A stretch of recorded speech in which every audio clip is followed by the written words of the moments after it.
दादी जी, हमारा पहला प्रश्न है कि जब आप इस ईश्वरीय विश्वविद्यालय के संपर्क में आए तो उस समय आपकी आयु क्या थी?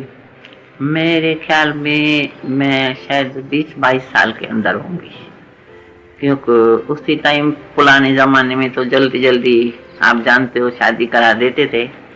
लेकिन जब बाबा में शिव बाबा आया तो भले हम घर से आती जाती थी, लेकिन जब बाबा में शिव बाबा आया और जैसे आते थे तो बाबा तो लाड प्यार से बच्चों को जैसे बाप खिलाता पिलाता है, लेकिन उसी टाइम बाबा दृष्टि देता था।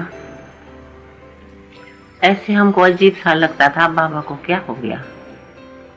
और फिर हम जैसे बाबा को देख के ऐसे मिलती है तो हमको सामने बाबा गुम हो जाता है, श्री कृष्ण दिखाई पड़ता है, फिर श्री कृष्ण गुम होके बाबा दिखाई पड़ता है। तो हमको तो इतना ज्ञान नहीं था, हम तो लौकिक में बात समझती थी, लेकिन कृष्ण और बाबा जैसे मोनो एक्ट कोई हो ऐसे देख के हमको बहुत विचित्र सा लगा। और हम पूछने लगे अपने माँ से, तो मैया बाबा को क्या हो गया, बाबा तो कृष्ण है। ऐसे बात करते फिर हम जैसे घर गई लौकिक में, तो मेरे को रात को साक्षात्कार होता है। सपना कहो या साक्षात्कार कहो, सपना ही कहेंगे अज्ञान में। तो हम सपने में देखती है बाबा हमको कहते हैं, तो बेटा, कभी बेटा कहे कभी बेटी, सावधान। हम आश्चर्य खाई क्या बात है। बाबा कहते हैं, बच्ची अब तुमको ज्ञान सुना है और तुम शक्ति बनना है। ये बाबा तुम्हारा वो बाबा नहीं है, इस बाबा में परमात्मा ने आके इस संसार के कल्याण के लिए इसका पाठ रखा है। तो हम लौकिक में भी बाबा ही कहती थी। और जब पहले पहले बाबा में शिव बाबा आया तो बाबा बनारस में थे और हम हैदराबाद में थे। तो जब बनारस से बाबा आया तो हम नियम पर, माँ जैसे माँ बाप के घर बच्चे जाते हैं वैसे नियम से गई। तो हमेशा जैसे बाबा हम लोग को लौकिक में मिलता था ना, बेटी ये लाया वो लाया, ये खाओ ये खाओ, वो नहीं करके बस दृष्टि देता रहा। और उसी बाबा के दृष्टि में विचित्र अलौकिक बाबा हमको दृष्टि दे और हमारे अंदर से अजीब सा लगे, वो जो देह का संबंध था वो अंदर जैसे गुम होता जाए और हमको लगे तो मैं भगवान के सामने खड़ी, श्री कृष्ण के सामने खड़ी। ऐसे करते भले नियम जैसे हम लोगों का था गले लगे, लेकिन फिर बाबा ऐसे हाथ घुमा के कहे, बच्ची तुमको बहुत काम करना है, सेवा करनी है, तुम शक्ति हो, विश्व कल्याण तुमको करना है।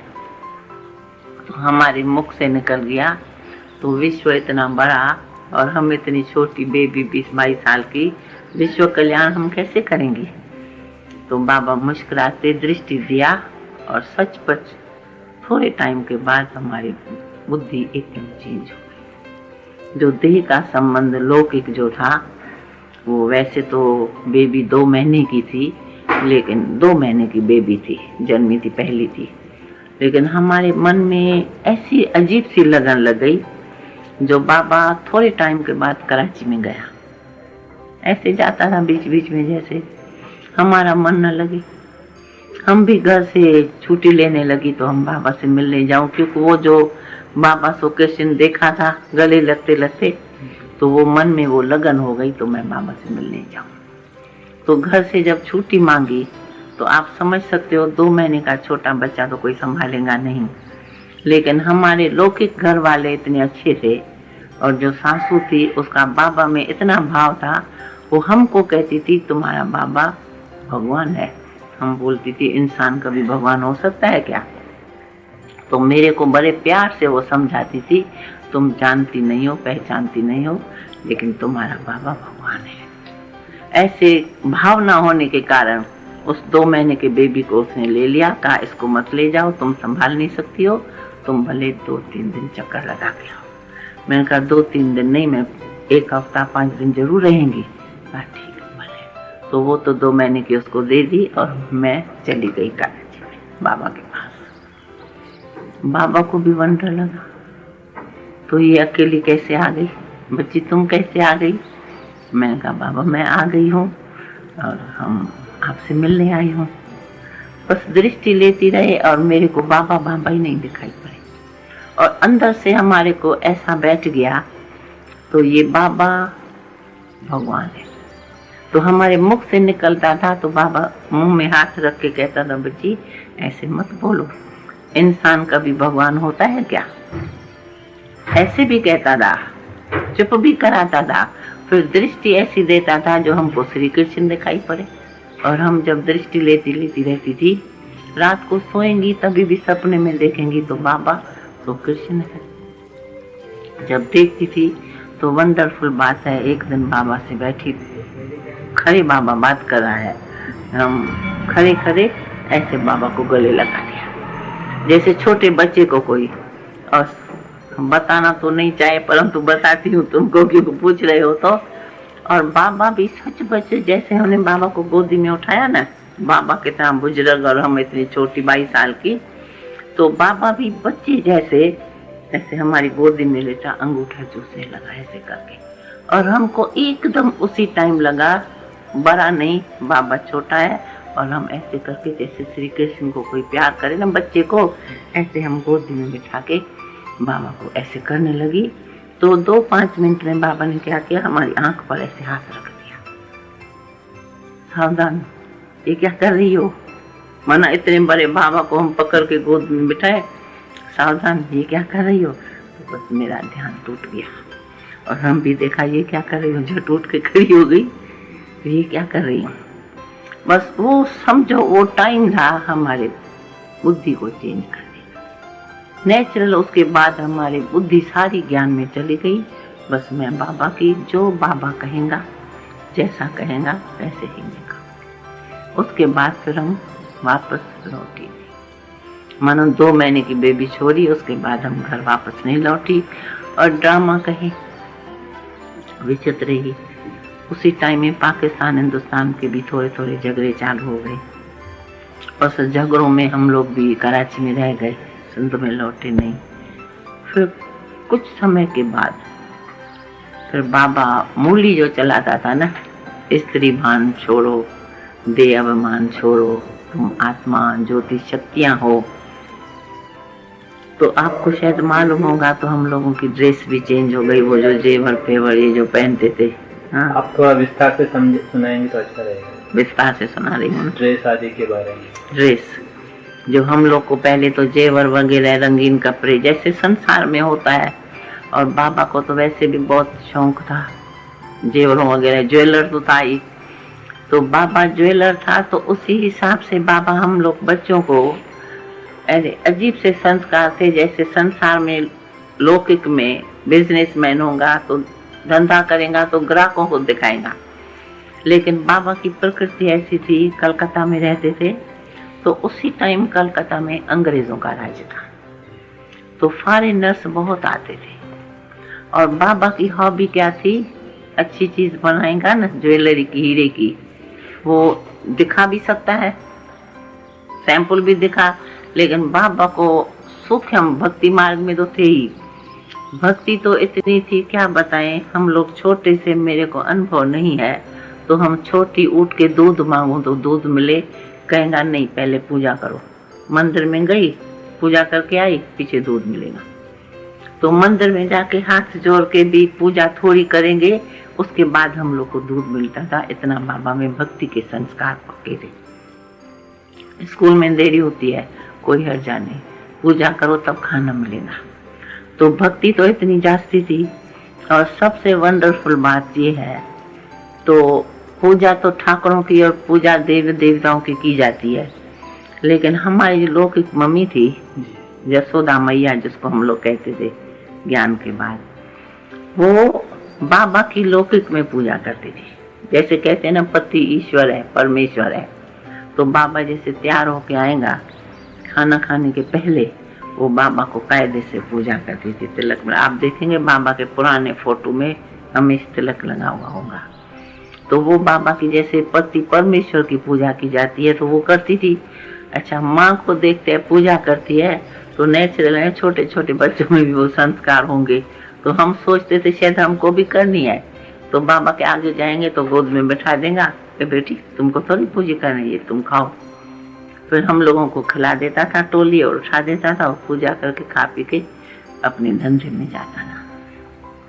अच्छा, जब बिजनेस में जाएगा तो सूक्ष्म ये शक्तियां हैं, लड़कियां अच्छे में अच्छी जो चीज ज्वेलरी की बनाएगा वो हम लोगों को पहनाएगा। जब ग्राहक के पास जाता है, समझो क्वीन एलिजाबेथ के पास गया तो सैंपल्स ले जाएगा, वो भी उठाएगा बॉक्स, लेकिन हम लोगों को भी अच्छी अच्छी चीजें पहना के जाएगा। तो जब वो बॉक्स दिखाएगा, ज्वेलरी दिखाएगा, कैटलॉग दिखाएगा, किताब दिखाएगा, वो ऐसे ऐसे ऊपर ऊपर से देख के वो कहते थे, लखीराज बाबू ये तुम्हारी बेबी को जो पड़ा है ना, ये ऐसा डिट्टो हमको बना के देना। तो एक बार बाबा ने एक बक्कल बनाया था। वो बक्कल सूर्य के किरणों जैसी डिजाइन था और उसके अंदर जब हम पहनेंगे ना तो ट्यून बजेगा। हीरे की चीज है परंतु ट्यून बजेगा। वो हमको पहना के बाबा अंग्रेजों के राज में एलिजाबेथ के पास चला। वो उसी टाइम कलकत्ता में आई हुई थी और खरीदारी करने के लिए। तो बाबा ने बहुत ज्वेलरी दिखाई, परंतु वो देखते देखते कुछ कुछ लेती भी गई और फिर बोलती है, तुम्हारी बेबी को जो पड़ा है ना, क्योंकि वो जैसे हमको उठा के गोद में बिठाती है तो ट्यून बजता है, लेकिन हम तो उतार के देंगी नहीं ना, वो हमारी चीज है। तो उसी टाइम बाबा भी नहीं दे सकता है। तो जब पूरा हुआ ना, उससे बातचीत करते तो बोलते हैं, जैसे तुम्हारी बेबी को पड़ा है ना, मेरे को ऐसा चाहिए। बाबा ने कहा ठीक है, वो बन जाएगा। तो बाबा तो सचपच विचित्र बाबा था। जब हम लोग घर गए, हाँ ये वंडरफुल बात है, रात को तो सोएंगे पहन के नहीं सोएंगे, सब ज्वेलरी उतर गई, सब हीरे जवाहरात सिंपल पड़ा रहे पर वो उतार दिया। अच्छा, दूसरे तीसरे दिन जब हम घूमने जा रहे थे फिर भी, तो हमने कहा बाबा हमको वो बाजे वाला बक्कल चाहिए, उसमें ट्यून बजता है तो बच्चे को कनरस होता है, तो बाबा हमको वो बाजे वाला बक्कल चाहिए। बाजे वाला बक्कल? बच्ची कल की पुरानी बासी रोटी खाएंगी? मैंने कहा नहीं तो जब कल की बासी रोटी नहीं खा सकती हो तो बक्कल कैसे पहनेंगी? अब सुनो, रोटी कहाँ आटे की चीज और बक्कल हीरे की चीज, लेकिन हमको डांटे भी नहीं, ये भी नहीं कहे वो बिक्री हो गया, हमारा मन छोटा हो जाएगा। बच्चों को हमें खुश रखता था, कभी बच्चे का चेहरा भी छोटा न हो, खुश रखेगा। तो हमको खुश रखने के लिए कहते हैं, बच्ची वो तो मॉडल पुराना हो गया, चलो अब तुमको दूसरा नया पहनाता हूँ, समझा। तो हमको फिर दुकान से अपने गद्दी से दूसरी अच्छी अच्छी चीज पहना देगा। तो बुद्धि से वो निकल गया, भूल गई बात, छुट्टी। अच्छा, वो बिक्री हो गया, बाजे वाला बक्कल चला गया एलिजाबेथ के पास। फिर हम लोग दूसरे चेंज करते करते टोटल बाबा की प्रकृति ऐसी विचित्र थी, ऐसी ऐसी चीजें पहनाएगा जो दूसरे तीसरे दिन वो होगी नहीं, सेल हो जाएंगे। और समझो, और कभी कभी बाबा का जो पार्टनर था वो कभी कभी बाबा को कहता था, क्या तुम बच्चों को पहना के फिर तुम बिक्री करता है? तो बाबा कहता था, पार्टनर को कहता था, देखो सेवक राम, ये शक्तियां हैं, कन्या 100 ब्राह्मण से उत्तम शक्ति है, इसको छू के बेचने से दाम ठीक मिलता है, तुमको क्या पता। तो बेचारा वो चुप होके कहता था, फिर मैं भी अपने बच्चों को पहनाऊं। लेकिन वो पार्टनर था भले, पर तो बिजनेस में अटेंशन नहीं था, सारा बाबा का ही चलता था। और वो हैदराबाद में रहता था। बाबा फैमिली सेट कलकत्ते में, वो पूजा पूजा के टाइम बीच बीच में आएगा और आके जब हम लोगों को देखता था ना ऐसी ऐसी चीजें, तो कहता था, देखो इसको जो दिया है ना वो हम अपने बच्चे के लिए पहनाएंगे। तो बाबा हंस के कहता था, भले, पर तो ये तो आज पहना है, कल इसके पास होगा ही नहीं, ये तो बिक्री हो जाएगा। तो कभी कभी वो पार्टनर हम लोगों को माना सिखाने के लिए कहता था, देखो तुमको ये बाबा उतार देता है, तुम दियो मत, ये बाबा तुम्हारा बेच देगा, फिर तुम क्या पहनेंगी? तो हम हंस के कहते थे, तो बाबा को थोड़ी ना बोलेंगे, बाबा बेच देगा, फिर बाबा हमको दूसरा नया पहनाएगा, इनसे भी अच्छा पहनाएगा। तो पार्टनर को अंदर से आता था, ये बच्चे भी कैसे इसके बुद्धू है, मना इतनी अच्छी चीज है, हीरे की, फर्स्ट क्लास, और पहनते भी दिल से है, और फिर वो उतार के बिक्री भी कर देता है, तो बच्चों को जरा भी नहीं आता है, चिर गुस्सा लगता है तो भाई बाबा ये क्यों करता है। हमको बहुत समझाता था पार्टनर। तो देखो वो हमको कहता था बेटा देखो बाबा को तुम उतारती हो ना, छिपा के रखो, बाबा को उठाने नहीं दियो। हम हंस के कहते थे क्यों, बाबा ले जाएगा तो हमको नया मिलेगा, इसमें क्या हर्ज है।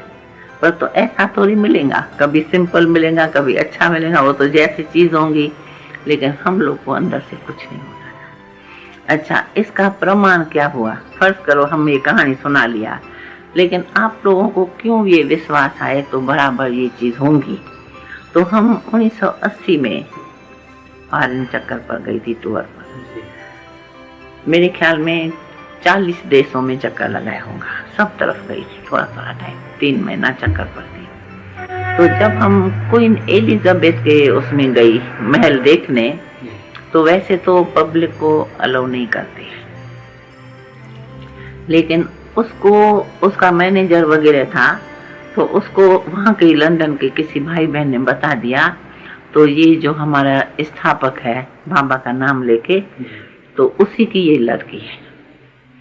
तो वो उनको मालूम था कलकत्ता में बाबा को जानते हैं, क्वीन बुजुर्ग थी वो जानती थी, तो उसने जाके क्वीन को बताया, क्योंकि मैंने बोला तो हम क्वीन से मिलेंगे, मिलने की इच्छा दिखाई। तो ऐसे तो सबसे मिलती नहीं है, पर उन्होंने जाके उसको बताया, तो उसने कहा तो उसकी लकीराज बाबू की लड़की आई है कलकत्ता की। हाँ, उसको अंदर लिया। ये क्यों हुआ, क्योंकि जब उन्होंने हमको शोकेस सारा दिखाया ना, घुमाया, तो उस शोकेस में वही बक्कल रखा था ट्यून वाला जो आपने। बाबा तो बेच दिया ना, हमको तो बोलेगा मॉडल पुराना हो गया, लेकिन क्वीन एलिजाबेथ के शोकेस में रखा था। तो हमको ये तो पता नहीं था, तो भाई कुछ बोलना नहीं चाहिए, प्राइवेट चीज है। हमने सेक्रेटरी से पूछ लिया, मैनेजर से, तो इसके अंदर ट्यून बजता है ना, फंक हो गया, एकदम फंक हो गया। तो इंडिया से ब्रह्मा कुमारी, कपड़ा तो ये पड़ा है, इसको प्राइवेट चीज का मालूम कैसे पड़ा, इसमें ट्यून बजता है, इसने लॉकर में कैसे देख लिया, कैसे समझा, पता नहीं कौन सी आईडी है। तो वो गई ऊपर रिपोर्ट गई, उसको पता लगा। उसने कहा अच्छा उसको ले आओ, मैं देखूं कौन है। तो जैसे हम गई तो वो हमको देख के पहचान गई, कुछ बुजुर्ग तो थी, हम तो छोटी थी। जैसे गई तो बस गले लगे, हाँ पूछने लगी वो बाबा कहाँ। फिर मैंने बाबा का बताया तो उसकी दिल थोड़ी छोटी होने लगी। तो उसने अपने सेक्रेटरी को कहा तो इसके पाप नहीं तो बनाया है, और इसका ही पहना हुआ हम लोगों को मिला है, इसलिए इसको मालूम है, तो इसमें ट्यून बजता है। तुमने पहना था? तो मैं हंसने लगी, क्योंकि हमको इतना थोड़ी याद, पर देखने से तो नहीं याद आ जाता है। तो मैं हंसने लगी, मैंने कहा हाँ। तो कहती है इसके बाप का स्वभाव ऐसा था, स्वीट, जो बच्चों को, ये सैंपल है, मेरे लिए बोलते ये सैंपल है। मैं भी मुस्कुराने लगी, कहा इन्हों को पहना के ले आता था, हम लोग पसंद करते थे, तो तुम्हारा उतार जाता था। तो मैं हंसने लगी। फिर बोलती है तो पहनेगी? मैंने कहा नहीं, अब तो हम सन्यासी हो गई। उसको ऐसे करके दिखाया, अब तो हम सन्यासी हो गई। लेकिन बहुत प्यार किया, ये खाओ वो खाओ। फिर हम लोगों ने उसको समझाया, भाइयों ने, तो ये कहीं भी कुछ खाते नहीं है। ऐसे पकड़ के कहते हैं मैं इसको जाने ही नहीं देंगी। ऐसे इसका, मैं जब इसके फादर के पास जाती थी, याद है, वो बिना खिलाए हमको छोड़ेगा नहीं, हम खरीदारी भी करेंगी। हम तो ग्राहक थी, वो ग्राहक है, वो बिजनेसमैन है, फिर भी खिला के भेजे, तो हम बिल्कुल इसको जाने नहीं देंगे, तुमको मैं जाने नहीं देंगी। तो मैं मुस्कुराई। फिर किसी ने कह दिया ठीक है खा तो कुछ नहीं, जूस पिला दो। तो फिर बेचारी ने जूस निकलवा के पिलाई। इस तरह से उससे मुलाकात करके फिर उसी ने बताया, तो ये इसका बना, इसलिए इसको मालूम है, डरने की कोई बात नहीं है, ये सीआईडी नहीं है। मैंने कहा नहीं सीआईडी नहीं है, लेकिन आपको इसलिए देखने आई है, तो आपको हम नई दुनिया में ले चलना चाहते हैं।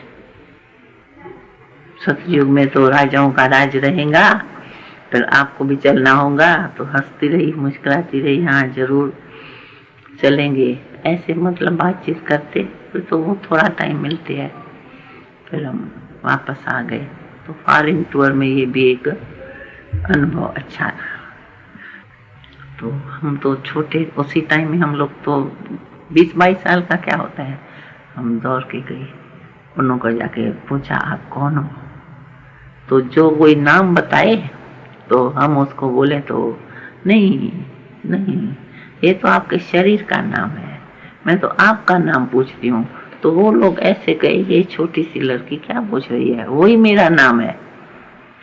उसी ग्रुप में हमारी संदेशी बहन है ना, उसका बाप रिजुमल, वो भी बड़ा व्यापारी था, कोलंबे में रहता था। ये वंडरफुल बात है, उसी ग्रुप में वो था। तो जब हम उसको बोले ना, तो नहीं, आप तो आत्मा हो, ज्योति स्वरूप हो, ऐसे देखते रहे। फिर हम उनको बस संदेश देके, निमंत्रण देके हम फिर भाग गई बाबा के पास। लेकिन ड्रामा ऐसा विचित्र, वो उस ग्रुप में जो संदेशी का बाप था, उसका नाम था रिजुमल। तब वो ज्ञान में कोई नहीं था। वो जब वो कोलंबे में रहता था, वो जब कोलंबे में गया, उसको वो साक्षात्कार होता है सपना का। उसी टाइम तो सपना ही कहते थे। वो सपने में वही बगीचा, वो अपना पार्टी, और उसमें हमको देखता है, तो हम उसको निमंत्रण देके ज्ञान सुनाती, समझा। तो ये उसने समझो सपना देखा या क्या हुआ, उसने अचानक टेलीग्राम किया बाबा के पास, तो आप उस बच्ची को थोड़े दिन के लिए हमारे पास दे दो। अच्छा, हम लोग तो बट्टी में थे, कहीं बाहर नहीं जाते हैं उस टाइम में, ज्ञान में थे। लेकिन उसने जब टेलीग्राम किया तो बाबा सोच में पड़ गया, हमको बोला बच्ची तुम्हारे लिए टेलीग्राम आया है और तुमको वो बुला रहा है। हम तो जानती पहचानती नहीं है, हम तो सेठियों के झुंड में निमंत्रण दे दिया, तो जाओ। तो हमारा दिल थोड़ा छोटा मोटा होने लगा, तो हम कैसे जाएंगे बाबा को छोड़ के। तो बाबा कहता था बच्ची तुम्हारे जाने से सेवा होगी, पता है उसका भाग्य खुल जाए। ये बहुत वंडरफुल बात हुई, हमको बाबा ने कोलंबे भेजा। पहली बार समझो हम बत्ती से निकल दिए बाहर। अच्छा, कोलंबे में जब गई तो उसने तो बगीचे में घूमते हमको दूसरी तरह से देखा था, लेकिन कोलंबे में हम गई तो ड्रेस साड़ी फाड़ी पहन के गई, उसी टाइम फ्रॉक था। जब गई तो जब वो लेने आता है हमको, तो आश्चर्य से देखता है ये कैसे आ गई। तो हमको अंदर से आता है तुमने टेलीग्राम करके हमको बुलाया है, और पूछता है ये कैसे आ गई। तो उसकी फैमिली उसके साथ थी, युगल थी और वही संदेशी थी उसकी बच्चियां। तो उन्होंने उसको, उसका लड़का भी था, उसने कहा तो आपने ही तो टेलीग्राम कराया था, उसके लड़के को मालूम था, आपने तो टेलीग्राम कराया था इसको बुलाने के लिए दादा के पास, तो टेलीग्राम से तो ये आई है, आप क्या पूछ रहे हो ये कैसे आ गई। अच्छा, फिर उसी टाइम भी ये बात कर रही है और उसी टाइम भी उसको हमारा कुछ स्वरूप दिखाई पड़ता है। और जब वो हमको देखे ना, तो वो बुढ़ा है, पोते दोते वाला, और हम 22-23 साल की छोटी सी, और हमको वो बोले मम्मी चलो ना खाना खाओ। मम्मी हमको चले जाए, हम कहे तो आप दादा ऐसे, उसको मैं दादा कहती थी, दादा मम्मी नहीं बोलो। कहता था हम तो तुमको मम्मी बोलेगा तुम मानो या ना मानो, तुम मेरी मम्मी हो। क्योंकि हमने जो देखा है ना, तो हमने देखा है, तो तुमने हमारी माँ हो और तुमने हमारा जीवन बदल दिया, ठीक है। छोड़े ही नहीं, हम जाएंगे, वापस जाने नहीं दे। अच्छा, वहाँ रही तो ज्ञान तो सुनाएंगी, वहाँ ज्ञान सुनाती रही तो उसके परिवार में समझो उसकी लड़कियां, तो लड़का, बहू, जस्सू जो है, संदेशी का बाप, ये सब वहाँ ज्ञान में आने, रोज मैं क्लास कराती थी और ये सब ज्ञान में आने लगे। अच्छा, ज्ञान में आने लगे तो ये भी एक विचित्र लीला थी। 3, 4, 5 महीना उसने हमको छोड़ा नहीं रख दिया। हम भी ज्ञान सुनाती रहती थी, रात दिन सेवा करती रही।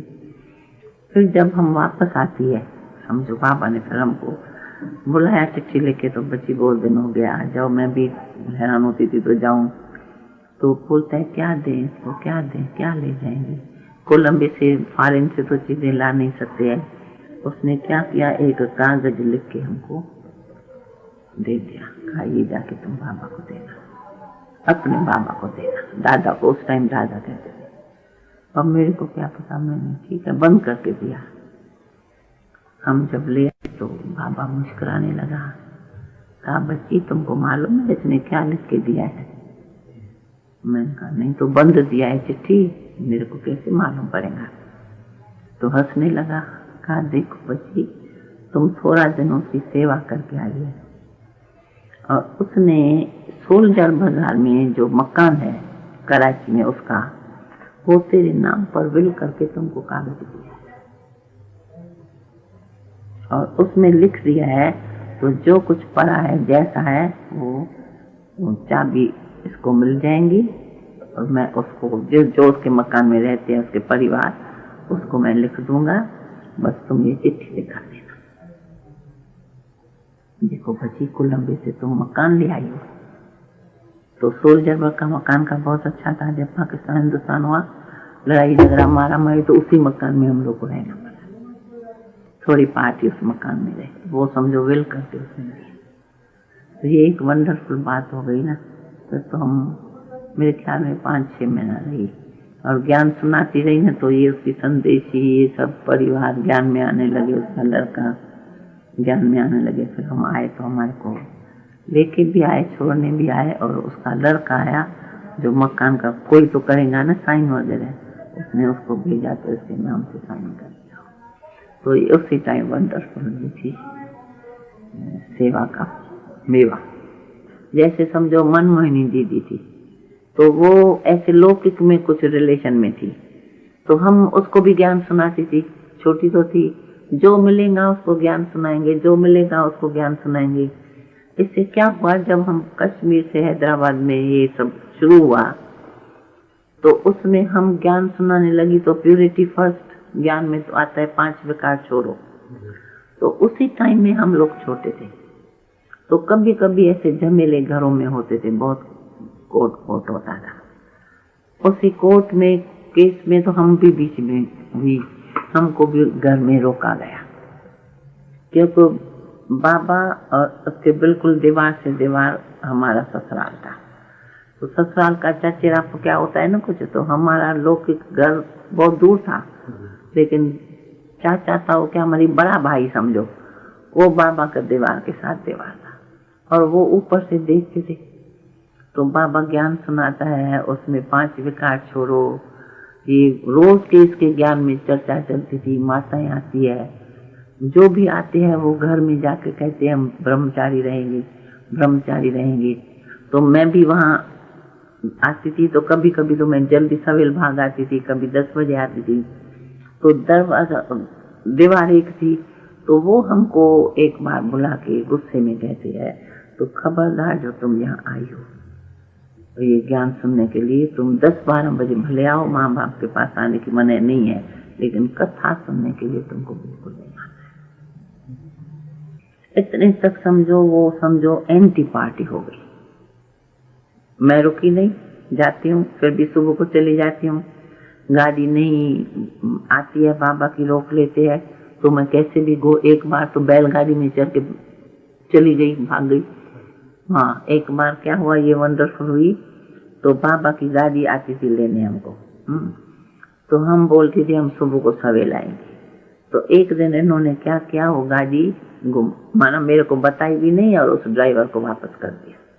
और ड्राइवर था मुसलमान, बहुत अच्छा था। वो हमको कार में ज्ञान सुनाता था बाबा का। कहता था देखो तुम्हारा बाबा ऐसा है, बाबा कैसा ज्ञान सुनाते है, खुदा है, खुदा दोस्त है। तो हम उसको बोलती थी तो तुमको अच्छा लगता है? कहते हाँ अच्छा, तुम भी रोज सीखो, तुम बोलेंगे मैं सुबह को सवेरे लेने आएगा। मैं कहती थी लेने आओ। तो एक बार क्या किया, गाड़ी आई, तो बहुत दूर था घर हमारा बाबा के घर से, वो ताऊ ससुर था, वो अपना घर दूर था बहुत। तो गाड़ी इन्होंने वापस कर दी। जाने नहीं दिया। और हमको फिर जाने की लगन लगी थी, तो जैसे हम बाहर निकली तो गाड़ी है नहीं। उन्होंने कहा खबरदार गई हो, बिल्कुल जाना नहीं है तुमको सुबह को ज्ञान सुनने के लिए। न सुबह को जाना है और शाम को बस दिन को खाना खा के वापस। रोज जाने का तो नियम है, खाना वहीं खाना, एक टाइम जरूर। मैंने कहा क्यों नहीं जाएंगी?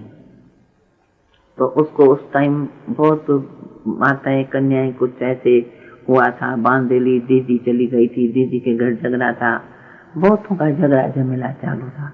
तो उसने हमको गुस्से में कहा खबरदार ये गई हो टांग तोड़ देंगे। तो मैंने टांग ऐसे करके बोला तोड़ के दिखाओ। ससुर मुखी था ना सिंध का बड़ा, तो वो जो चाहे सो करे, नहीं भी आने दे। जो भी बड़ा जैसे होता है तो मुखिया को सबको बंद दीदी को बंधन, सब बहुतों को माताएं वगैरह बंद होने लगी। तो जब हमको गुस्से में कहा खबरदार गई और टांग तोड़ देंगे, मैंने कहा टांग तोड़ के दिखाओ। मैं तो अपने बाप के घर जाती हूँ, मेरे बाप ने इसलिए दिया है तुम लोगों को, हमारे को, तो तुम हमारी टांग तोड़ो, बाप के पास जाने नहीं दो। तो वो बोलता है तो बाप के घर जाने की मैं मना नहीं करता हूँ, भले जाओ, हम तुमको गाड़ी में भेजेंगे, लेकिन तुमको 6 बजे सुबह को जो गाड़ी लेनी आती है उसमें तुमको जाके सत्संग नहीं सुनना है, सत्संग में जाना मन नहीं। तो हम 1 सेकंड बड़ा है, ससुर है सामने, बोल उसी टाइम तो पर्दा रखता रहा, तो हम उसको कुछ नहीं बोला, समझा। वो सामने गुस्सा कर रहा है हमको। लेकिन हमारी सास भी तो बैठी थी ना, वो बेचारी चुप करके सुनती रही। तो ये बहू सास बहू ससुर का झमेला। तो हमने उसको कहा तो देखो बाप के घर जाने की आपको छुट्टी है, लेकिन आप टांग तोड़ेंगे तो क्या होगा, तोड़ के दिखाओ, हम जरूर जाएंगे। तो क्या किया उसने, गाड़ी एक दिन हटा दी, जाने गुस्से में था ना, बोल दिया। अब गाड़ी हट गई, सुबह का टाइम में तैयार होके गेट पर खड़ी हो गई, तो गाड़ी है नहीं। तो कोई बच्चे ने हमको कान में बता दिया, तो दादा ने गाड़ी वापस कर दी, तुम्हारे बाबा की गाड़ी वापस चली गई। छोटा बच्चा था, किसने हमको बता दिया, हम अंदर समझ गई, लेकिन जिद जवानी का जोश होता है ना, तो हम कहा हम पैदल जाएंगे। तो बोलते अच्छा जाके दिखाओ पैदल। हमारा जेठ था, माना उसका बड़ा भाई, कहा पैदल जाके दिखाओ, देखूं कितनी तुम्हारे को ताकत है जो तुम पैदल जाओ। पैदल का रास्ता जाऊं तो 1-1.5 घंटा लगेगा, बहुत दूर था ना, जाके दिखाओ। तो सचमुच मैंने क्या किया, हम निकल गए घर से बाहर। और इतनी तो होशियार थी नहीं, जो ताकत नहीं थी जो इतना 1.5 घंटा पैदल करके जाऊं। तो जब थोड़ा आगे गई तो बहुत थक गई, चला नहीं जाए, गाड़ी है नहीं, और दूसरे किसी के गाड़ी में बैठ नहीं सकती हूँ क्योंकि जेवर वेवर पड़े रहते थे। बैलगाड़ी वाला जा रहा था, तो मैंने उसको एक खड़ा करके, तो वो बेचारा डर गया, क्योंकि हीरे जमानत सब पर है, ड्रेस ब्रेस तो संसार वाली थी ना, वो बेचारा डर गया। मैंने क्या किया, उसको खड़ा करके उसके ऊपर बैठ गई। बैलगाड़ी होती है ना सीधी, उसका पीछे से जाके उसके ऊपर बैठ। मैं कहा चलो चलो तुम थोड़ा आगे चलो ना, फिर मैं उतर जाएंगी। तो बेचारा डरने लगा। और बैलगाड़ी वाला और ज्वेलरी पड़ी हुई इतनी लड़की को कैसे ले जाए, कोई समझेगा इसको भगा के ले जाता है। मैं कहा तुम डरो नहीं, जब बच जा रहेंगी ना तो मैं उतर जाएंगी। रास्ता बहुत खुला रहता था, बेचारा चलाता भी रही, डरता भी रही, और हम चुप करके ऊपर अंदर बैठ गए। जाना हमको जरूर है, कथा सुनने जाना है। फिर जब थोड़ा आगे जाके समझो बाजार के गली के आगे आए, बाजार के नजदीक आए, तो मैं उतर गई। फिर मैंने कहा तुमको कितना पैसा दूं? हाथ जोड़ के कहते तुम पैसा क्या देंगी, तुम तो हमारी गाड़ी में आई हो, ये मेरा भाग्य है बड़ा, लेकिन किसको बोलेंगी, तो हमको तो डर लगता है, कोई कहेगा तुम इसको भगा के ले जाते है, माफ करना, अभी तुम जाओ जैसे भी जाओ। मैंने कहा ठीक है तुम फिक्र मत करो। फिर उसको खर्ची देखी जबरदस्ती, और मैं बस फिर थोड़ा रास्ता था बाकी गली में जाने का, बाबा के पास गई तो सब सोचने लगे ये कहाँ से आ गई। मेरे को माँ तो थी ना, मम्मी ने कहा तो तुम गाड़ी तो तुम्हारी वापस आ गई, ड्राइवर ने कहा आज बोलते नहीं आएंगी, तो तुम कैसे आ गई घर की गाड़ी में? मैंने कहा नहीं, घर वालों ने भी गाड़ी नहीं दी, हंसती रही। सच बताओ बाबा, सब बैठे है, समझो नाश्ते पर बैठे है। बोलती है सच बताओ तुम कैसे आई? उनको कुछ कुछ ऐसा मिल गया रिपोर्ट, तो मैं कैसे आई हूँ। बोलते सच बताओ। बाबा हंसता रहा, कहा बच्ची तुम के पैदल आई? पैदल करने की तो तुमको ताकत ही नहीं है मिचनो, पैदल कैसे आई होंगी? मैंने कहा पैदल नहीं आई। बताओ घोड़े गाड़ी में आई जानबूझ के? मैंने कहा नहीं घोड़े गाड़ी में नहीं आई। सच बताओ? मैंने कहा बैलगाड़ी में। हंसे बाबा, इतना हंसे, तू बैलगाड़ी भी चल के आ गई, उसने तुमको कैसे बिठाया? डर नहीं लगा उसको? मैंने कहा बाबा वो बेचारा बहुत डरता था, लेकिन हम इतना दूर पैदल कैसे करेंगी? तो हम पीछे से उसके गाड़ी में बैठ गई और उसको बोला तुम डरो नहीं, हम जब शहर आएगा ना मैं उतर जाऊंगी। कहा बच्ची ऐसे होगा? ये पापा के मुख से निकल गया। तो बच्ची ये कंस और कृष्ण का ड्रामा चल रहा है, कंस और कृष्ण का नाटक चल रहा है, नाटक चल रहा है। मैंने कहा हाँ बाबा सच्ची बात है, ठीक बात है, क्योंकि मैंने तो बाबा को कृष्ण को देखा था ना, तो कृष्ण आइए और कंस ने हमको रोक दिया, वो गाड़ी में आने नहीं देता है, बाबा के मुख से निकल गया। तो कंस और कृष्ण का ये खेल चल रहा है, तो तुम बैलगाड़ी में बैठ के आई? मैंने कहा एक दिन नहीं आती तो क्या होता? मैंने कहा नहीं, आप रोज कहते हो क्या अमृत रोज पीना है, जीना है तब खाना है, तो मैं कैसे रह जाऊंगी बाबा? मैं तो चली आई, अब मैं बिल्कुल नहीं जाएंगी वापस। दादी ऐसे तो बाबा आपके लौकिक पिता भी थे, हाँ, और आपको श्री कृष्ण भी दिखाई दिया, हाँ, लेकिन बाबा तो सबके प्रिय थे। हाँ, सबको ऐसे महसूस होता था कि बाबा मेरे बाबा हैं। हाँ। ऐसी क्या विशेषता थी बाबा में?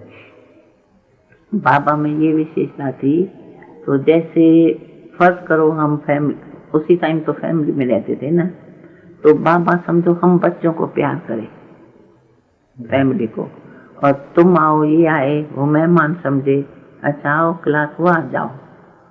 बाबा एकदम नहीं ऐसे करता था, तुम आएगा ये आएगा, कोई भी जाति पाति का आएगा, बच्चे मुरली सुन लिया, हाँ तो खिलाना है, ऐसे नहीं जाना। तो जब बाबा समझो कोई भी हो, पाकिस्तान में तो मुसलमान भी आएंगे, हिंदू भी आएंगे, ड्राइवर ही अपना मुसलमान था, मुसलमान ड्राइवर को बाबा ने हमेशा कैसे बुलाया, बेटा गाड़ी ले आना टाइम पर। मुसलमान ड्राइवर, वो ज्वेलर बेटा, तो क्या भावना रहेगी? देखो इतना पाकिस्तान हिंदुस्तान का झमेला हुआ, तो सब भागते आए तो बंगला लेना पड़े। तो बाबा हमको बुला के कहना बच्ची जाएंगी अल्लाह बख्श के पास, बंगला ले आएंगी? तो हम बोलते थे हाँ, परा है फ्राक, बाल खुले है, छोटी सी बेबी लगती है, बंगला ले आएंगी? ये कहाँ रहेंगे सब लोग। तो हम कभी नहीं पूछते थे बाबा से, बाबा बंगला कैसे मिलेगा, क्या बोले क्या, हाँ बाबा जाएंगे ले आएंगे, ऐसे समझो। तो बाबा में हम क्यों कहती थी बाबा में भगवान है? बाबा के मुख से जो निकलेगा ना वो प्रैक्टिकल होगा, और बाबा की भाषा ही ऐसी थी, जाओ अल्लाह बख्श के पास, देखो ना फलाना मकान है ना, ये बहुत बड़ा है, उससे उसकी चाबी ले आओ। ऐसे नहीं पूछो मकान मिल सकता है कि नहीं, जाओ बच्ची अल्लाह बख्श के पास जाओ, उससे चाबी लेके आओ, उसको थोड़ा ज्ञान सुना के आना। ठीक है, अब हम ड्रेस चेंज हो गई, क्योंकि देवान मैं माता हूँ, बुढ़िया बड़ी बड़ी एकदम मोटी मोटी सब फ्रॉक पहनने लगी, चेंज हो गया। देवान जरा भी न रहे, उसके लिए बाबा हम लोगों का वेश बदल करा दिया, और 14 साल में समझती हूँ हम लोगों ने चोटी नहीं किया होगा, बाल खोले। तो बाबा उसी टाइम कहता था बच्ची तुम लोग शक्तियां हो, और तुम अपने शक्ति स्वरूप से जाएंगी ना अल्लाह बख्श के पास, वो जरूर तुमको चाबी देगा। अच्छा दूर है उसका तो बंगला, गाड़ी चलाना, हम तो छोटे छोटे आ गए, फिर हम ड्राइवर चलाता था ना वो मुसलमान था, सब हिंदू ड्राइवर भाग गए, हम ऐसे तेरी आंख से देखती थी कैसे चलाता है, फिर बोलती थी उठो ना हम चलाएं, तो बेचारा खुशी से बिठाता था। तो साथ गाड़ी कोई तो चलाएगा, तो वो दे देता था बाजू में बैठ के, तो गाड़ी चलाना सीखे। फिर बहुत पार्टियां हो गई तो बस चलाना सीख गए। अच्छा, फिर जब बंगला चाहिए, अल्लाह बख्श के पास जाओ बच्ची, तुम ज्ञान समझा के, लेकिन तुम उसी दृष्टि से देखना, खुदा दोस्त के भाव से देखेंगी ना तो जरूर तुमको मदद करेगा। हाँ बोलो बेबी, कैसे आना हुआ? हमको मकान चाहिए, बड़ा बड़ा मकान चाहिए। हमारे पास ना इतनी पार्टी आई है और वो रहेंगी कहाँ? हमारा तो घर में रह नहीं सकती है, बच्चे अलग रहेंगे। हम तो सुबह को खुदा को याद करने बैठते हैं, तो आवाज भी नहीं चाहिए, हमको बड़ा बड़ा मकान चाहिए। तो मुस्कुराता था, कुछ कानून तो सिखाएगा नहीं, हमको छोटी बेबी है। मुस्कुराता था, कहता था अच्छा बच्ची देखेंगे देखेंगे, पूछता हूँ मैं, देखेंगे देखेंगे नहीं, पूछता नहीं, हमको चाबी चाहिए। सेक्रेटरी को बुलाएगा, भाई देखो ये बेबी क्या बोलती है, चाबी चाहिए। तो बोलता है, तो एक दिन बोलता है, जब मैं बोलती हूँ अभी चाहिए, तो सेक्रेटरी को बुला के बोल भी रहा है, और फिर बोलता है बेबी तुम तो ऐसे मांगती हो जैसे कोई खिलौना है, मकान कोई खिलौना है। अरे बोला है इसको, देखेगा, एक दो दिन ठहर जाओ, देखेगा, होगा तो तुमको देंगे। तो हमने कहा तो नहीं नहीं, हमको चाबी अभी ले जानी है, हम खाली हाथ नहीं जाएंगी। आप अल्लाह बख्शो, खुदा ने आपको पूरी बख्शिश दे दी है। आपका नाम कैसा है? अल्लाह बख्शवाना, खुदा ने तेरे को बख्शिश दी हुई है, मकान सब तेरे हाथ में है। कैसे खिलौना है? मैंने आपके लिए तो खिलौना ही है, हमको चाबी चाहिए। मैं ऐसे वापस नहीं जाएंगी, हमारी मम्मा बोलेंगी तो हाथ खाली आ गई, मैं हाथ खाली नहीं जाएंगी।